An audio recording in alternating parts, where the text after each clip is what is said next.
My name is Catherine Harbour. I am delighted to be part of President Ryan project called Double Talk Stories, making you think twice. Every community needs bridge builders.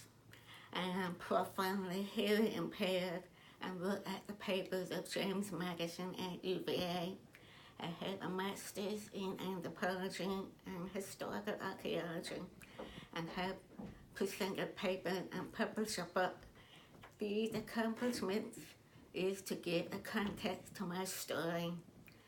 I grew up as the only deaf student in a public school division in the 1950s and early 60s, long before mainstreaming was introduced to school in the 1970s. I guess that I was that different. I was just a kid, eager to learn. One extraordinary, wonderful second grade teacher believed in me. Concerned that the third grade teacher might not want to invest in my learning, she taught me the third grade curriculum when I was in second grade. My college professor once asked me, where did I learn such excellent English? Using correct words like who instead of that. My parents saw to it that my hearing loss was no excuse for not learning and mastering English. They did not treat me any differently from my sibling, knowing that I had to deal with the real world. And I'm very fortunate to have such wonderful bridge builders in my life. Help President Ryan and others build bridges by learning two very important concepts. One, a person's disability is part of that person, but does not define that person.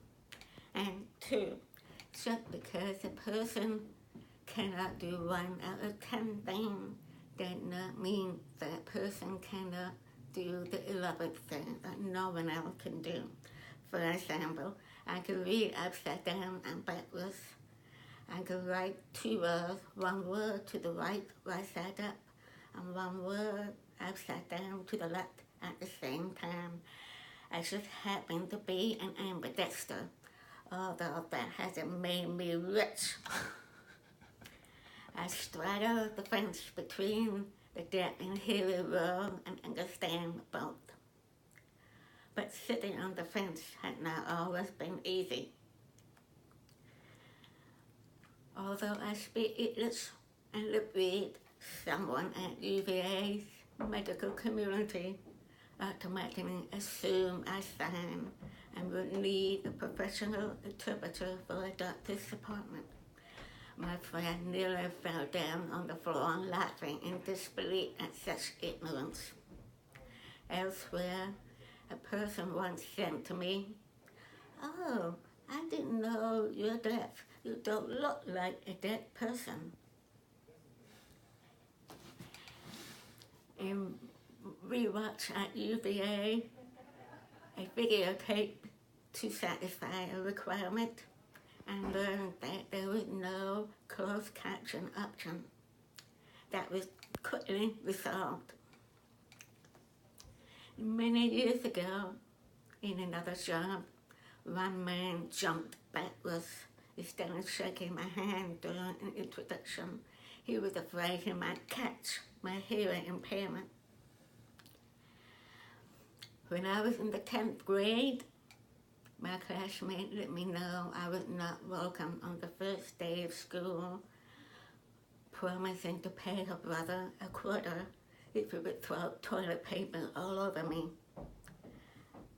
I said, "Cool," and my sister fearingly slammed a quarter into his hand and asked him, was he proud of that quarter? My sister, a feisty bridge builder, is a legal aid attorney currently helping protect the rights of the children of immigrants and refugees. When I won a top prize at a photography school, my teacher took the trouble to tell me that he had been hoping that prize would go to a male classmate of mine.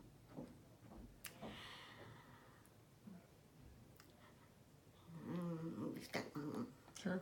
I've been with that thing, right? There's something Yeah, I you want can to look. say that Yeah. goes before I want to make sure.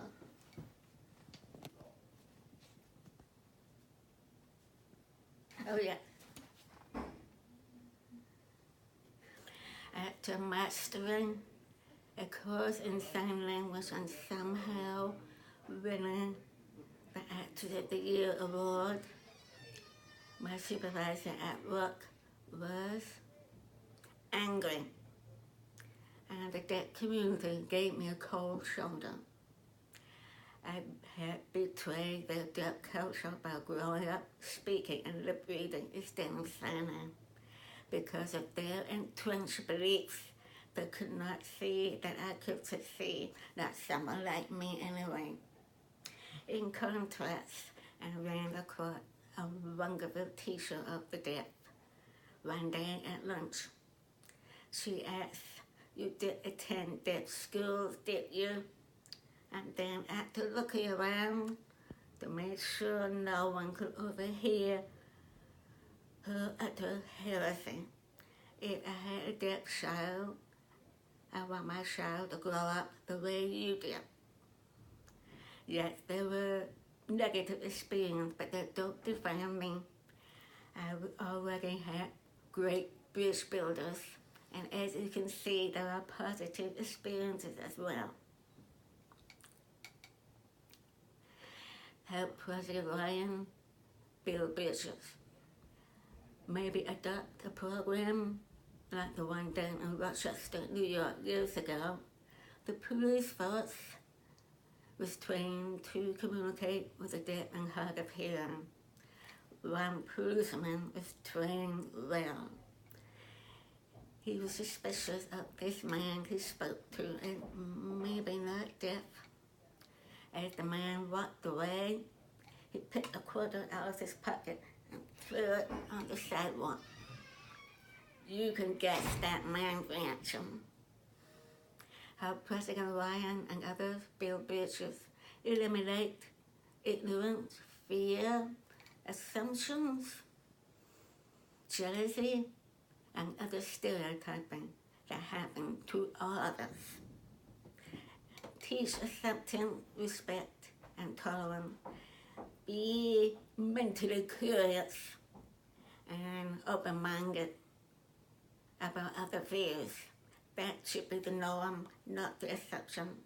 Thank you, President Ryan, for providing a wonderful opportunity. I am very fortunate with my colleagues here at UVA who see me as an equal person. Despite my hearing loss, I am truly blessed.